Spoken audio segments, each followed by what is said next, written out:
우리 하나님께 영광의 박수 올려드리도록 하겠습니다.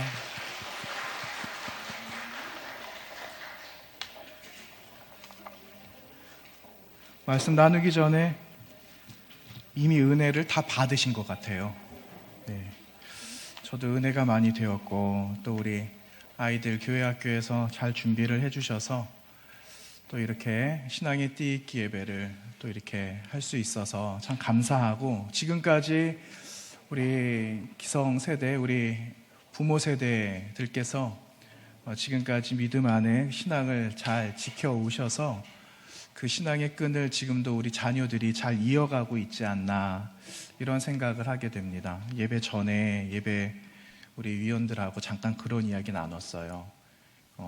교회 학교가 없어지는 많은 교회들이 있는데, 그래도 우리 아이들이 이렇게 예배할 수 있어서 감사하고, 그리고 더 갈수록 어려워지겠지만 우리 자녀들이 더 날마다 많아지는 그러한 우리 교회 학교가 되면 좋겠다, 그런 이야기들 잠깐 나누고 나왔거든요. 그래서 오늘 우리 자녀들 함께 예배하는데 만날 때마다 칭찬해 주시고, 그리고 잘 자랄 수 있도록 이 아이들이 신앙의 끈을 잘 이어서 남겨져 있는 역사를 또 기록해 나갈 수 있도록 여러분 많은 격려 기도 부탁드리도록 하겠습니다. 오늘 말씀은 누가복음 10장에 있는 말씀, 저와 여러분 너무 잘 아는 그런 본문의 말씀인데요. 오늘 자녀 세대들하고 함께 이 말씀 함께 나누도록 하겠습니다. 사회 문제 이야기를 조금 한번 해볼까요? 우리 자녀들이 잘 이해를 할 수 있을까? 어린 자녀들은 잘 이해 못할 수도 있을 것 같고, 이런 생각이 들지만 우리 주변에 사회적인 문제가 얼마나 많은지 모릅니다. 갑질 문화 이런 거 있잖아요. 최근에는 어떤 한 아파트의 경비원 아저씨께서 이러한 갑질 문화, 이러한 일들로 인해서 스스로 목숨을 끊는 일이 얼마 전에 있었던 일이 있었습니다. 이런 일들이 많이 생기니까 사회적으로 자꾸만 이슈가 되고 문제가 되고 대두가 되니까 인권을 보호하자, 이래서 법이 마련이 되어지고 인권을 좀 보호하자, 이런 사회적인 분위기들이 나타나고 있죠. 여러분 아마 우리 많은 분들 가운데서 아마 우리 자녀 세대들도 아마 마찬가지일 것 같은데, 많은 사람들이 쉽게 접할 수 있는 많은 사회적인 문제들 가운데 층간소음 이런 거 있어요. 우리 자녀들 이제 아파트 사는 친구들, 1, 2층, 1층에 사는 우리 자녀들 아마 2층이 왜 이렇게 시끄러워, 이런 말들은 아마 한 번쯤은 해보셨을 것 같아요. 그렇죠?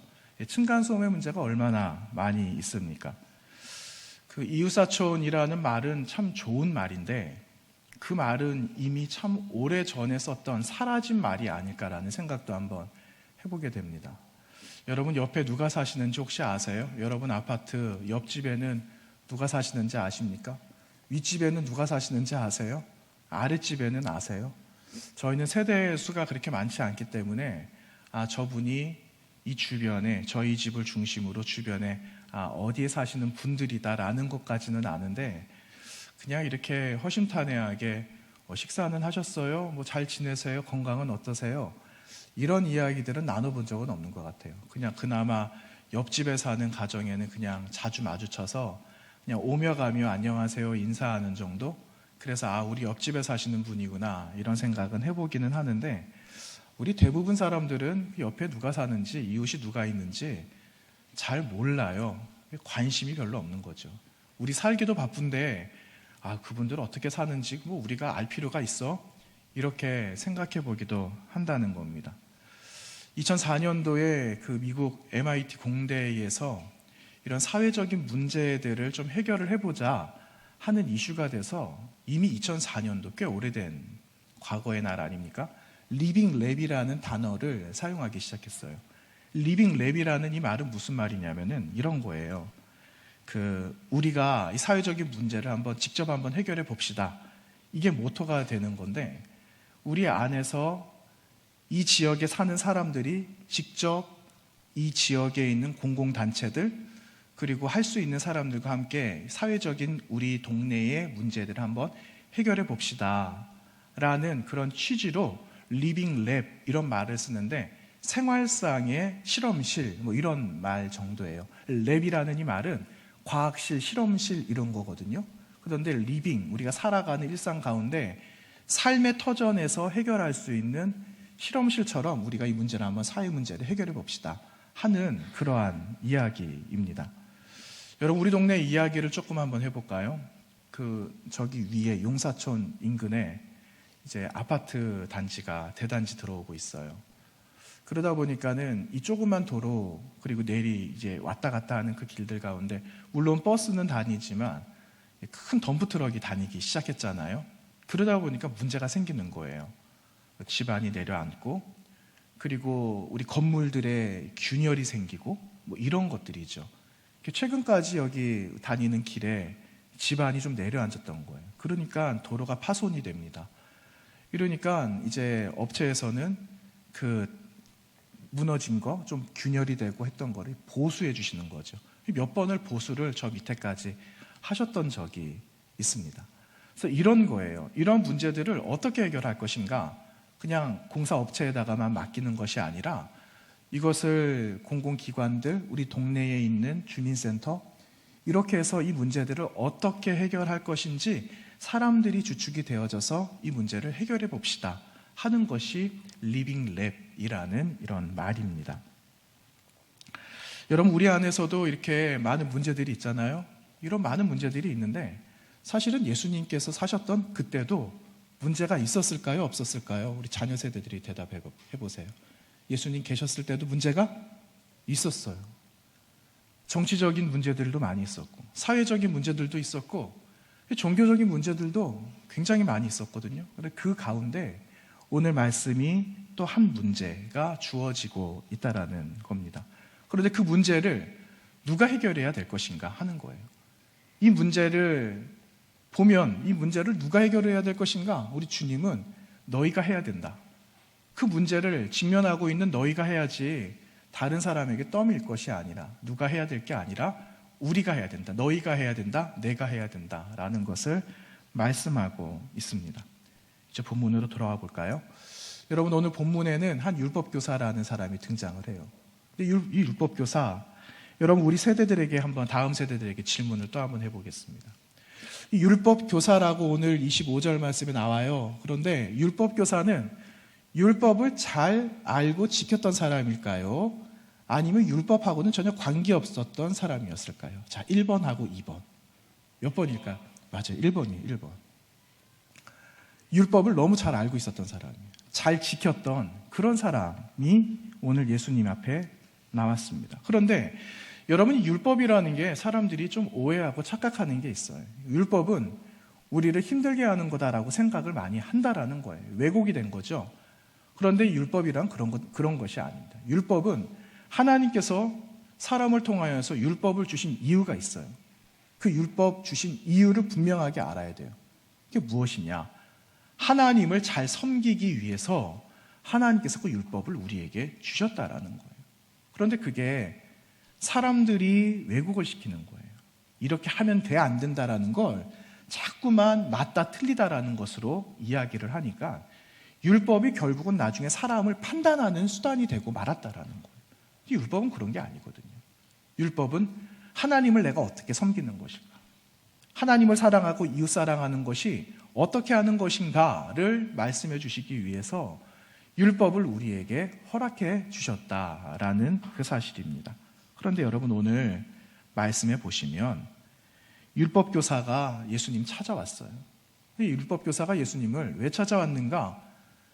원래는 영생을 어떻게 하면 얻을 수 있습니까? 라는 질문을 가지고 왔지만 사실 그 이면에는 예수님을 시험하기 위해서, 쉽게 말하면 예수님을 어려움 속에 처하기 위해서 그 예수님 앞에 나왔다라는 거예요. 예수님이 율법을 말씀을 하시고 잘 아시는 분인데 이 예수님이라는 분은 율법을 잘 지키는가, 아니 지키는가, 아니면은 좀 부족하게 지키는가, 이것들을 한번 눈으로 확인해 보기 위해서 시험하기 위하여 예수님 앞에 찾아왔다라는 그런 목적이 있었어요. 만약에 예수님이 그 율법이라는 기준에 합하지 않으면 이제 십자가에 못 박게 할 그 목적을 가지고 예수님 앞에 찾아왔다라는 거죠. 여러분 오늘 25절 말씀 보았습니다. 25절 말씀에 율법교사가 이런 질문하죠. 무엇을 해야 영생을 얻을 수 있을까요? 이렇게 질문을 던졌어요. 사실은 이 율법교사는 자신이 듣고 싶은 대답이 있었습니다. 왜냐? 이미 그는 다 했거든요. 이미 율법이 말씀하고 있는 모든 계명, 이것을 다 지켰다라고 이야기를 하고 있어요. 이것을 자랑하고 싶었던 거죠. 그런데 예수님이 보실 때는 예수님의 기준에 이 사람의 기준과는 달랐다라는 것을 예수님은 확인해 주시고 있는 겁니다. 자, 율법교사가 말은 했어요. 내가 이 모든 계명을 다 지켰습니다 라고 말은 하지만 실제로는 그 삶을 다 살지는 못했다라는 거죠. 그래서 예수님께서는 그 사랑을 직접 실천해야 된다라는 것을 말씀하고 있는 겁니다. 여러분, 하나님과 이웃을 사랑한다라는 것은 여러분 언젠가도 말씀드렸어요. 그 사랑은 우리가 그냥 사랑 이러면은 그냥 머리로 이해하고 끝날 것이 아니라 사랑은 하는 거예요. 액션이죠. 내가 삶으로 행동으로 취해야만 사랑이 완성이 되는 겁니다. 그래서 그 사랑을 감당하기 위해서 움직여라, 행해라, 구체적으로 한번 해봐라 하시는 것을 예수님은 오늘 이 율법교사에게 요청하고 계시는과 동시에 저 여러분에게도 말씀하고 계시는 내용입니다. 여러분, 한 아버지가 두 아들이 있었어요. 그런데 아버지가 하루 종일 일을 하다가 이 일이 너무 힘에 부치는 겁니다. 그래서 큰 아들을 부르죠. 야, 이 일을 하는데 좀 힘들어. 나 혼자 감당할 줄 알았는데 하기가 어렵다. 그러니까 좀 도와줘라. 이렇게 부탁을 했는데 큰 아들이 아버지 저도 지금 하는 일이 많아서 안 되겠습니다. 그냥 아버지 그냥 하십시오. 천천히 하면 되죠. 이렇게 해서 싫습니다 하고 가버렸어요. 그 남은 이제 두 번째 아들이 있잖아요. 그 아들을 또 부르는 거예요. 얘야, 네가 좀 도와줘야 되겠다. 형은 하는 일이 좀 있어서 시간이 영 안 되나 봐. 네가 좀 도와줘. 그랬는데 이 둘째가 그럼요 아버지, 제가 도와드려야죠. 그랬는데 결과적으로 둘째 아들이 아버지 하시는 일을 도와주지 않았던 거예요. 시간이 좀 지났어요. 이 큰아들이 마음이 좀 불편했나 봐요. 좀 찔렸나 봐요. 그래서 아버지한테 한번 가봐야 되겠다. 그래서 아버지한테 갔죠. 혹시 아버지, 좀 시간은 좀 지났는데 혹시 제가 좀 아버지 도와드려도 될까요? 가만히 생각해 보니까 제가 아들답게 못했던 것 같아요. 아버지 괜찮으시면 늦지 않았으면은 아버지 좀 도와드려도 되겠어요? 라고 이야기를 했다면 여러분, 그 첫째 아들과 둘째 아들 가운데 어떤 아들이 그 아버지의 마음을 잘 헤아려 드렸겠습니까? 첫째 아들이죠. 비록 당장에 단번에 속 시원하게 대답은 못했지만 그래도 시간이 지나서 아버지의 마음을 헤아려 드리고 그래서 그나마 아버지를 좀 도와드렸다면 여러분, 그 아버지의 마음을 잘 아는 그 아들은 첫 번째 아들 아니겠습니까? 여러분, 이제 오늘 본문에 한 가지 이야기가 나옵니다. 이미 우리가 잘 아는 선한 사마리아인에 관한 이야기, 비유, 이렇게 우리는 잘 알고 있죠. 그런데 이 이야기는 우리가 먼저 해야 될 일이 있다면 그것이 무엇인가 하는 그 질문이 이 이야기 안에 주어지고 있습니다. 하나님을 사랑하고 이웃을 사랑하는 것은 어떻게 하는 것인가 하는 그 방법적인 문제가 또 우리에게 주어지고 있는 거죠. 오늘은 질문을 좀 많이 드립니다. 여러분, 우리 주변에 어떤 사람이 좀 있으면 좋겠습니까? 우리 주변에 있는 사람들을 한번 보세요. 직장에서 만나는 사람들도 있지만은 좀 넓게 한번 보세요. 세계적으로 한번 넓게 보는 겁니다. 여러분들 주변에는 내가 지금 공부를 해서 얻어야 되고 수학해야 되고 결과를 얻어야 되는데 이거를 얻어야지만 그 다음 단계까지 넘어갈 수 있는데 이 일들을 잘 도와줄 수 있는 좋은 스승이 있다라고 하더라. 여러분, 그런 스승이 있으면 좋을까요? 요즘 청년들, 우리 교회는 청년들이 참 많이 부족하죠. 그런데 여러분, 가정에 지금 또 온라인으로 예배하고 계시는 우리 가정들 속에 우리 청년들 듣고 계시는 청년들 속히 나오시고 기다리고 있으니 함께 자리에서 예배했으면 좋겠어요. 그런데 그 청년들의 가장 큰 문제는 취업이 안 된다는 거예요. 그런데 이 사람 뒤에만 있으면 이 취업 앞으로 살아가는 것은 걱정이 없어 하는 사람이 있다면 여러분 그 사람이 내 주변에 있어도 괜찮겠죠? 네. 그렇죠? 괜찮겠죠? 네. 이렇게 나의 바람대로 도와줄 수 있는 사람이 있기를 우리는 사실은 바랍니다. 이런 사람들이 있기를 바라죠. 여러분 반대로 한번 이야기해 볼까요? 서울역에 한번 갔는데 지난주 일입니다. 서울역에 이제 내려서 노예를 끝나고 이제 다시 기차를 타려고 올라오고 있었어요, 계단에. 그런데 서울역뿐이겠습니까? 모든 역에는 노숙인들이 그렇게 많아요. 그런데 그 따뜻한 햇살을 받으면서 그 계단에 노숙인들이 쪼로록 앉아 있는 겁니다. 그 아저씨들이 쪼로록 앉아 계시는데 저하고 공교롭게 눈이 마주쳤어요. 그런데 그분이 저에게 무엇을 원하는 눈빛은 아니었습니다. 그냥 올라오는 한 행인으로서 저를 본 거예요. 저도 그분을 봤죠. 그런데 여러분, 사람들은 이런 노숙인, 형색이 그렇기 때문에 이런 사람들은 내 주변에 없었으면 좋겠다 하고 멀리하는 것이 일반적이다라는 거예요. 그런데 여러분, 성경으로 돌아와서 우리 주님께서 오늘 말씀하고 계시는 그 이웃, 과연 그 이웃은 누구인가 하는 그 질문을 우리는 한번 던져보아야 한다라는 거죠. 여러분, 우리에게 있어서 진짜 이웃은 누굴까요? 나를 도와주는 사람? 나에게 좀 유익이 되는 사람도 이웃이 될 수 있지만 성경은 처음부터 마지막까지 우리에게 말씀하고 있는 그 이웃은 내가 돌봐야 될 그 사람이 내 이웃이다 라는 것을 우리에게 말씀하고 있는 겁니다. 내가 섬겨야 될 사람이죠. 내가 섬겨야 될 사람이 있다면 그 사람이 나의 이웃이다 라는 것을 말씀하고 있는 겁니다. 그리고 그분들에게 자비를 베푸는 거예요. 여기서 자비라는 건 그 사람에게 필요한 것을 베푸는 거예요. 내가 원하는 것, 나에게 이만큼이 있으니까 이건 없어도 돼 하고 이것을 내가 베풀 수도 있지만 그것을 베풀기보다 현재 이 사람에게 필요한 것이 무엇인가를 보고 그것을 베푸는 것, 이게 진정한 자비를 베푼다라는 의미거든요. 이 자비를 베풀어야지 진정한 이웃이 될 수 있다라는 것을 성경은 우리에게 말씀하고 있습니다. 여러분, 이 말씀이 기록되어진 이 여리고라는 지역이 있어요. 그런데 이 여리고라는 지역은 그 다른 별명이 하나 붙어 있거든요. 이 여리고 가는 길, 이 길을 피의 길이라고 이야기를 해요. 그러니까 많은 어려움들이 있는 길이겠죠. 여러분, 그 예루살렘은 해발 한 900m 곳에 위치하고 있어요. 그런데 이 여리고라는 지역은 해수면보다도 좀 밑에 있는 마이너스 300지대에 이제 위치하고 있거든요. 그러니까 예루살렘에서 여리고까지 그 가는 길들이 굉장히 급경사를 이루는 거예요. 사람들이 그 길을 가야 되기 때문에 가지만 다른 길이 있다면 그 길을 가겠습니까? 그 길 안 가겠죠.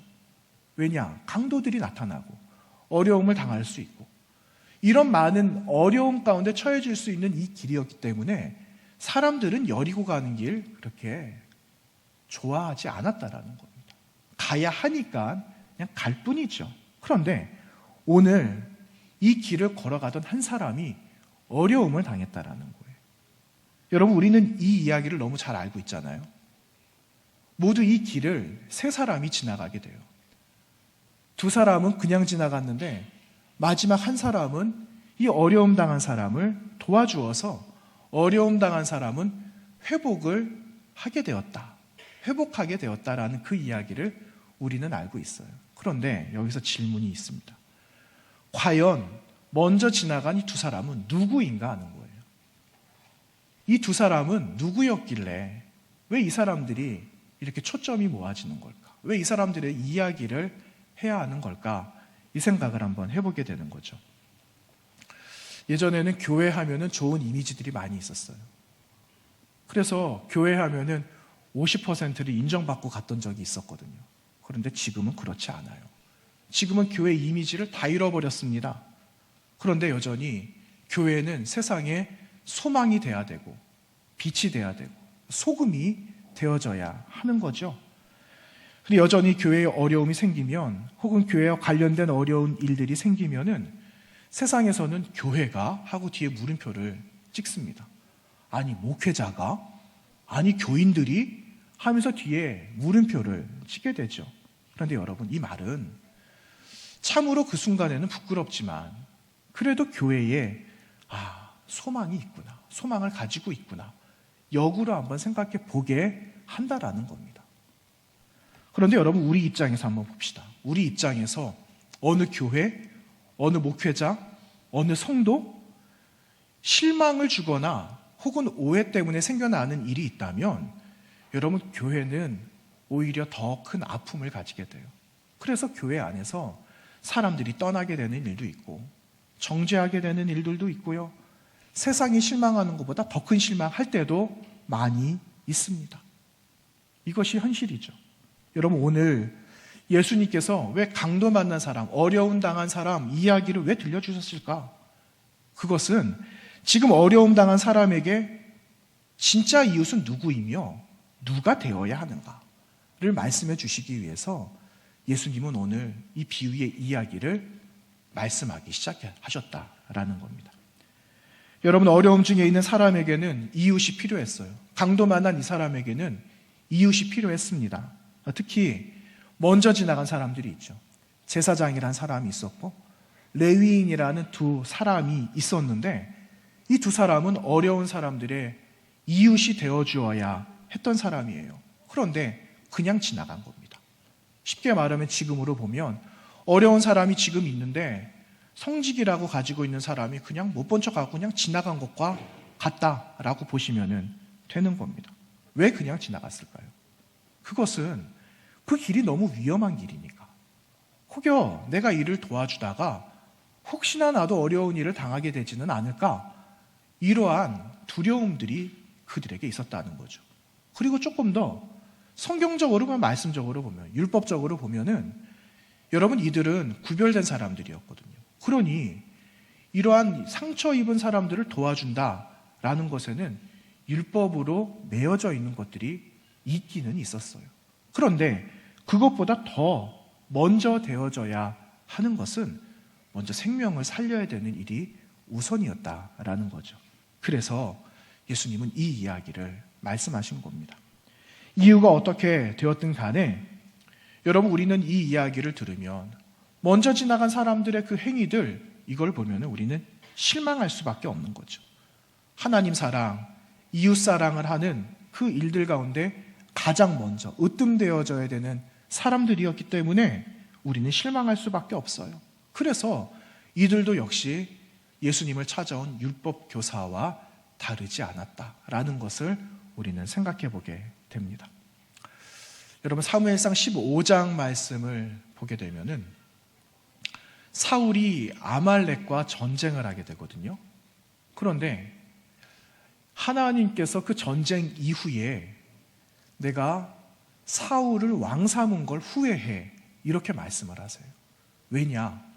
아말렉과 전쟁을 했는데 이 사울이란 사람이 자신을 위해서 기념비를 세웁니다. 기념비를 세우고, 그리고 그 아말렉과의 전투에는 반드시 해야 되는, 지켜야 되는 법칙이 하나 있습니다. 그것은 아말렉에 있는 모든 민족, 그리고 그들이 가지고 있는 것조차 모두 다 진멸해야 되는 거예요. 그것이 하나님 말씀하신 명령이었거든요. 그런데 이 사울이란 사람이 모든 사람들을 진멸하고 그리고 거기서 전리품을 취하게 되는 겁니다. 그리고 그것을 가지고 와서 하나님 앞에 내가 번제를 드리겠다 하고 그걸 가지고 번제를 드리지만, 사실은 사울의 목적은 하나님께 번제 드릴 목적이 아니었죠. 거기에 대한 무력에 관한 욕심이 그에게 있었던 겁니다. 하나님께서 그 마음을 모르시겠습니까? 그때 사무엘을 통해서 사울에게 하신 말씀이 나오죠. 여러분 잘 아시는 말씀. 번제보다 하나님께서 기뻐하시는 것은 무엇이라고 합니까? 순종이라고 말씀하고 있어요. 내가 그 번제보다 순종하는 것을 더 좋아한다. 그 말씀을 사무엘상 15장 말씀에서 말씀하고 있거든요. 순종. 여러분, 율법보다 먼저 앞서는 것은 순종이라는 거예요. 순종. 그 말씀이 주어졌으면 그 말씀대로 살아가는 거죠. 말씀대로 행하는 거죠. 사람들이 세상의 잣대 기준을 가지고 들어민다라고 해도 무엇이 먼저냐? 하나님 입에서 나오신 말씀, 그분 말씀 앞에 먼저 응답하는 삶을 살아가는 순종이 우선이다라는 겁니다. 여러분이 순종이라는 말을 다른 말로 바꾸어 볼 수 있습니다. 최선을 다한다. 뭐에 최선을 다한다? 하나님의 말씀 앞에 최선을 다하는 거예요. 하나님의 말씀 앞에 충성하는 거예요. 그것이 순종이에요. 여러분이 말씀 준비하면서 저는 한 주간 그런 묵상을 했습니다. 아, 그래. 순종, 충성, 그리고 내가 다해서 최선을 다하는 것이 과연 무엇일까? 이 말씀 준비하면서 저는 제 머릿속에 스쳐 지나간 게 그 순간에 최선을 다하자. 그 순간 주어져 있는 순간에 열심을 다하자 하는 그러한 마음을 제 마음속에 심어주셨습니다. 왜냐? 그 순간을 놓쳐버리면 다 끝나기 때문에 그래요. 섬겨야 될 사람이 있는데 도와줄 사람이 있어요. 그런데 그 순간을 놓쳐버리면 이미 도와줄 수가 없는 거예요. 사랑할 사람이 있어요. 충분히 사랑해야 돼요. 그런데 사랑을 하지 않으면 이미 그 사랑 할 수 없는 겁니다. 다른 사람들이 나에게 필요를 요청을 합니다. 그러면 그 호의를 나는 베풀어줘야 되는데 그 호의를 내가 무시해버리면 여러분, 우리는 그 사람을 섬길 수가 없는 겁니다. 쉽게 말하면 이웃이 될 수 없다라는 거죠. 이 말은 스스로 내가 이 사람의 이웃이 되기를 거절하고 발로 차버렸다라는 그런 말이에요. 그래서 여러분, 우리에게 주어진 순간에 최선을 다하는 것, 다른 이들에게 내가 참된 이웃이 되는 것, 내가 이 사람에게 이웃이 되면 이 사람 또한 다른 사람에게 좋은 이웃이 될 수 있다라는 그 기회를 주게 되는 거예요. 그래서 여러분, 우리가 주변에 계시는 분들에게 좋은 이웃이 되어주시기를 바랍니다. 아까 우리 자녀 세대들 앞에 나와서 찬송할 때 우리 인준이가 그런 말 한 것 같아요. 옆에 계신 분들 손 한번 잡아보자 그랬죠. 제 마음이 뭉클했습니다. 그거예요, 그거. 얼마나 좀 어색합니까? 제가 예배 전에 성도의 교제합시다 인사 나누는 것도 어색해요. 제가 일부 예배 몇 주 전에 여러분 인사하시는 거 어색하지요? 제가 그러면서 한번 웃었던 적이 있어요. 어색해요. 안 하니까. 그런데 하면 이웃이 되는 거예요. 이걸 하나님께서 우리에게 말씀하고 계시는 겁니다.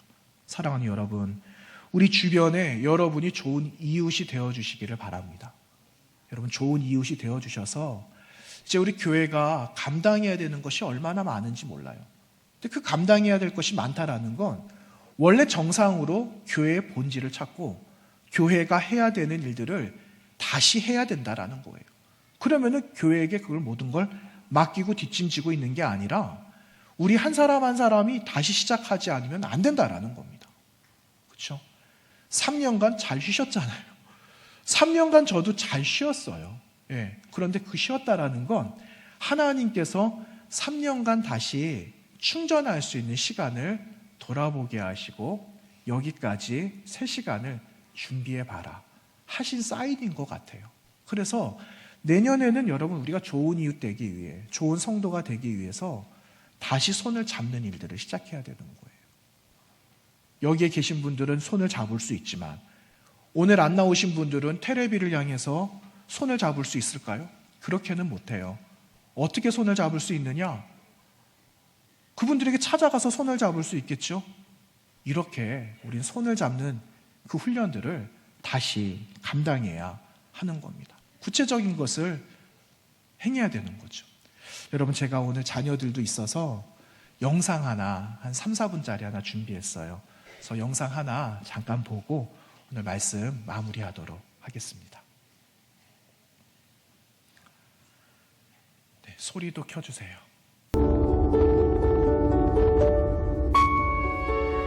Are you serious?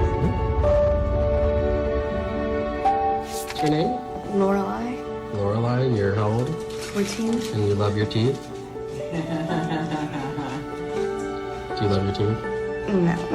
What don't you like about them? Just the way that they look. They're ugly. Do people ever make fun of you? Yeah. What do they say? They just, my older sister calls me summer teeth because my uncle said something about like summer going this way, summer going that way. So, and then kids at school just, since I haven't got braces yet, people make fun of me and say that it's because I can't afford braces.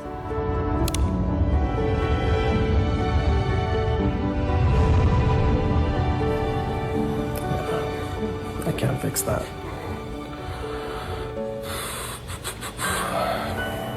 She needs ortho real bad, but I'm not an orthodontist.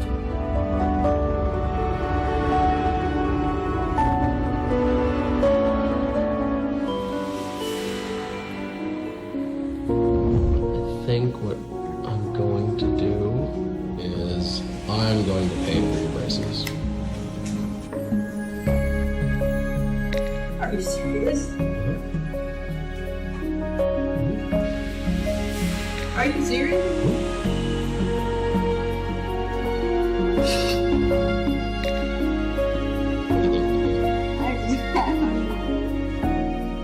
You need to be literally, your teeth should be as pretty as you are.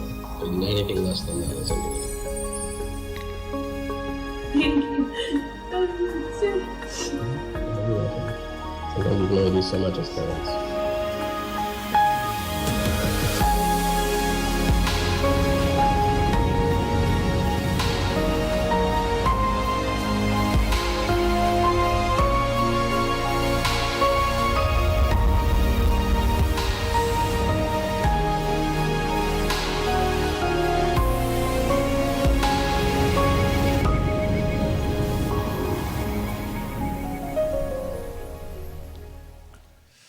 자, 짧은 영상인데 여러분 모든 것에는 사실은 결단이 좀 필요하죠.